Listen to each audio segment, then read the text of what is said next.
రమేష్ నా పేరు. గొడవని రమేష్ నా పేరు. పంచదార విలేజ్ రాంబేలి మండలం. అది 1978లో మాకు ఈ ల్యాండ్లు ఇచ్చారు. ఒక డిసెంబర్ 25ని ఎంఆర్ఐ గారు మొత్తం అందరినీ పిలిచి కొద్దిగా మీటింగ్ పెట్టారండి. మీ భూములు అక్కడ కంపెనీలు పోతున్నాయి, వాళ్ళకి ఇక్కడ ఇల్లు స్థలాలు ఇస్తారని చెప్పి అందరినీ పిలిచారు. మన స్థానిక ప్రెసిడెంట్ గారు, ఎంపీటీసీ ప్రెసిడెంట్ గారు దినబాబు గారు అధ్యక్షంలో పిలిచి అందరినీ మీకు ఇలా ఇల్లు పోతున్నాయి కదా, మీ ల్యాండ్లు తీసుకొని 2 ఎకరాలు తీసుకొని మీకు లక్షల్లో కానీ కోట్లో కానీ అమౌంట్, లక్షల్లో కానీ కోట్లో మధ్యలో అమౌంట్ ఇప్పిస్తారని చెప్పి మాట్లాడారు. 2 మంత్స్ నుంచి తిరుగుతుంటే అమౌంట్ ఇస్తాను అని చెప్పి 3 నోటీసులు మొన్న రీసెంట్గా పంపించారు. దినబాబు గారు ఏమన్నారంటే నోటీసులు తీసుకోకుండా ఎందుకు పనిచేయ 4 గీనది కూడా పనిచేయమన్నారు ఆయన 2 సార్లు. సెకండ్ సార్ నోటీస్ కూడా వస్తే ఎందుకు నేను ఉన్నాను కదా మీరు ఎందుకు తీసుకోవడం అని అన్నారు సార్. అది అన్న తర్వాత మేము నోటీసులు తీసుకోవడం అనేసాం.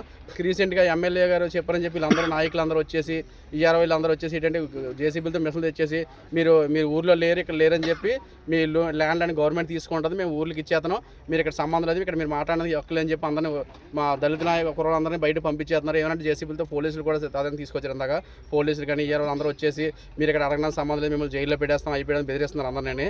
ఇది ఏంటంటే మాకు న్యాయం అన్న చేయట్లేదు. ఏ నాయకుడన్నా ఎమ్మెల్యే గారు అయితే చూద్దాంలేమని ఎమ్మెల్యే గారు అంటున్నారు, లోకల్ నాయకులు అయితే ఎవరు పట్టించుకోవట్లేదు. మాకు న్యాయం అన్నది జరగాలి. ఇది న్యాయం జరగకపోతే మాకు ఏంటి 50 సంవత్సరాల నుంచి దీంట్లో ఉన్నాం, మా తాతల మొక్కలు అన్నీ ఉన్నాయి. ఇప్పుడు ఏదో ఊరు పోయిందని చెప్పి ఇక్కడ ఇచ్చేస్తే మరి మాకేంటి ఉపాధి అనేది కల ఉండాలి కదా. మాకు ఏదో న్యాయం చేయమని మేము అడుగుతున్నాం. ఆ న్యాయం అని చేసిన దాకా మేము పోరాటాన్ని మాత్రం ఇక్కడ పోరాటంలో ఉంటాం. అందరమే మా దళిత కూరలు అందరూ మొత్తం యూత్ ఫ్యామిలీ అందరూ కూడా ఈ పోరాటంలో ఉంటామని